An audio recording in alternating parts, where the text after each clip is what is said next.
If you don't like your Sony TV playing dead, then follow these easy steps to bring it back to life. First, let's start with the basics. Check that the power cable is securely plugged into both the TV and the outlet.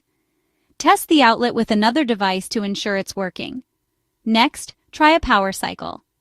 Unplug the TV from the outlet, wait for 30 seconds, then plug it back in. Still no luck? For Android or Google TV models, perform a forced factory data reset. Press and hold the power button and volume down button on the TV while plugging it back in. Release the buttons once you see the green LED light. The TV will restart twice and you'll see the welcome screen.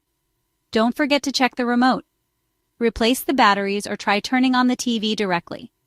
Disconnect any external devices like game consoles or soundbars. If a red LED is blinking, it might indicate a hardware issue. If none of these steps work, contact Sony support for further assistance.